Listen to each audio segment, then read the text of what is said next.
Chapter 422. Then I will go ahead now. Either. You should take this with you. As Either stepped outside, Kana handed over a bundle of papers she had been holding tightly. That ordinary bundle, tied with a string, was the list of those who had attended the auction that day. In addition to the guests, this list, which included the names of those who had actually prepared the auction and related parties, would become the best evidence to prove and corner someone's unjust actions in the future. Please deliver it to the commander. See you later. Okay. Either nodded and leaped into the air, soon becoming distant from the waving figures of Ever and Kana. Though the journey here seemed very short, the way back was strangely long and slow. No matter how much he sped up, jumping twice as high as before, Baron Wilhelm's mansion still seemed infinitely far away. The reason was simple. It was his impatience to get back a little faster. In his previous life, the journey back after completing a mission had never felt so slow and frustrating. There was no reason to return early, nor anyone he particularly wanted to see. But now, Either was painfully regretful that he couldn't run a little faster. Leaping off the wind, he bounded over a few roofs, his shadow momentarily grasping a giant branch and then soaring across the night sky of Tenum. His pace was so fast that an ordinary person might not even recognize him passing by. Finally, the entrance to Baron Wilhelm's mansion appeared in Either's view. The two windows from which he had escaped a few hours ago were still wide open. Without another thought, Either poured all his strength into his feet. The wind's force wrapped around his legs and then exploded, propelling him into the air. In the moment he jumped over the sharp, thorny iron fence without a scratch, like a bird, he noticed a pair of red eyes looking at him from the open window. At the same time, the surrounding time slowed down infinitely. His sharpened senses dulled, and his unacknowledged impatience extinguished with a wet match. Only those eyes felt like the only thing existed in this world. Joy sparkled and shone in Kishir's eyes as he stood in the window, opening his arms without hesitation.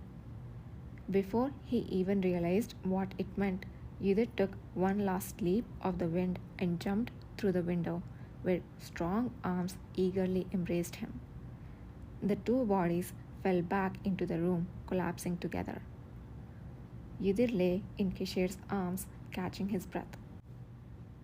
The warmth of the body beneath him enveloped him with every rise and fall of the chest. Did you have a good trip?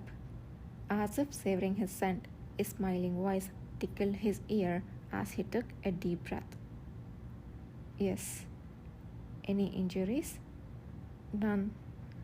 As if to make sure, Kishir felt Either's back, arms, and legs, and when his fingers reached the nape, pulling off the hood, tangled black hair and eyes, still tingled with gold, was revealed.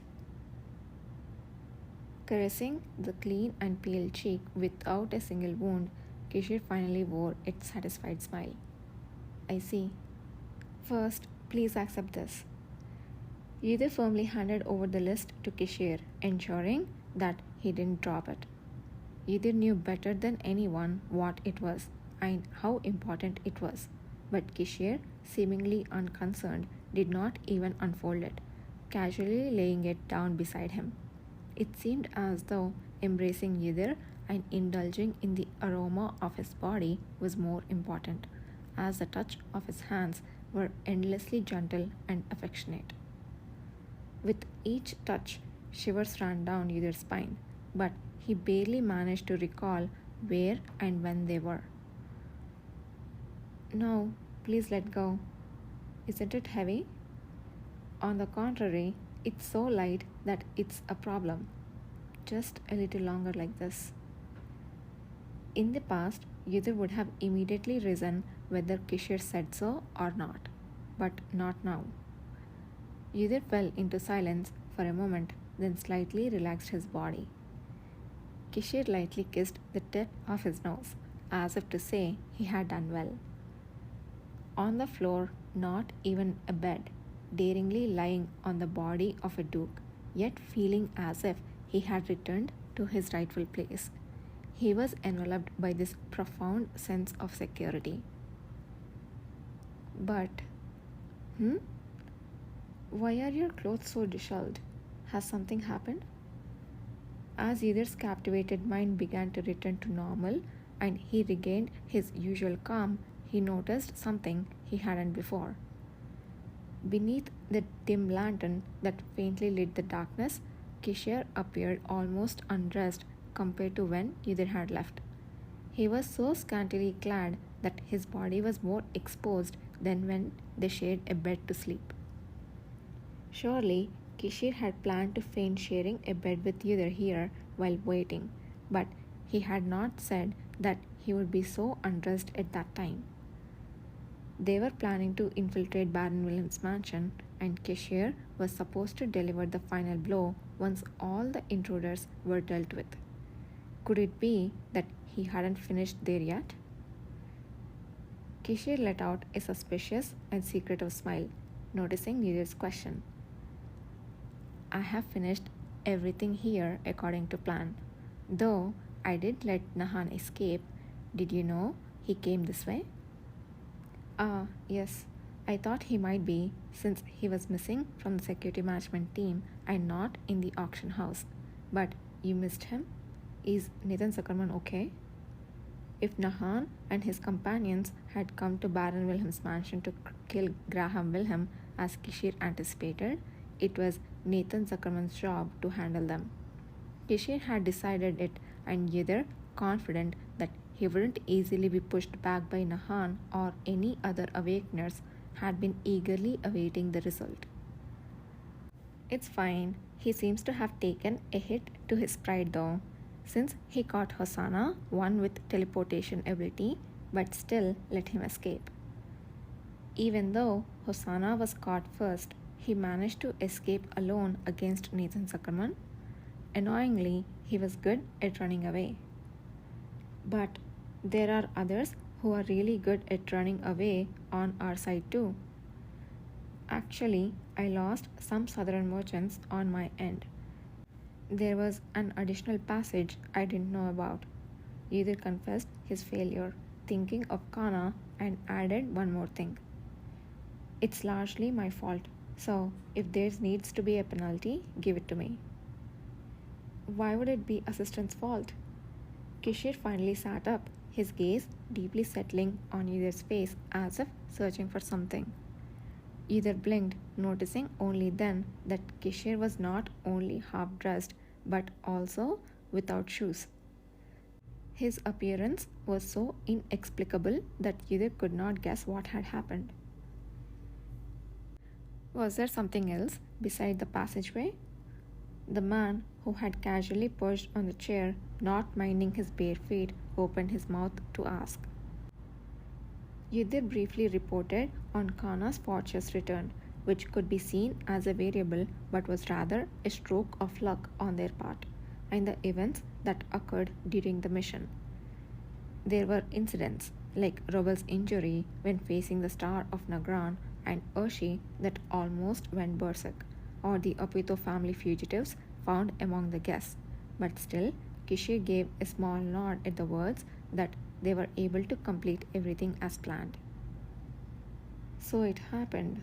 Kana returned at an opportune time. Yes. So the reason you tried to blame the flight of the southern merchants on yourself was because of that? ... Silence was answer enough. The man who noticed Either's attempt to cover for Kana and placed blame on himself concealed his eyes and burst into laughter. I thought you were hiding something serious when you suddenly blamed yourself, but I'm relieved that wasn't the case. It was merely the result of warm commentary. Gideon was momentarily taken aback, having not anticipated that Kishir would accept his words in that way. I didn't expect you to see it that way. I apologize. No, it's fine. It was a fine display of comradeship. I just find it amusing, so don't worry about it. Kishir laughed a little more and then reached out his hand to Yudhir. Sit here. A lot has happened here too, in your absence. You must know what you need to know before you go out. Was there something else beside Nahan's escape? Oh, did some problem arise because I came back too late? If it's similar, then it's similar. Either was about to say that he didn't care at all if rumors spread that he had been in a break room with Kishir for several hours, but Kishir was quicker to open his mouth. Well, the Duke of Paleta simply did what befits the Duke of Paleta. Finding some interesting characters in the process was just a bonus. With a face that seemed both playful and genuinely refreshed, the man who had spoken as if in jest began to tell his story. Yudhir attentively listened, not wanting to miss a single word of what he was telling.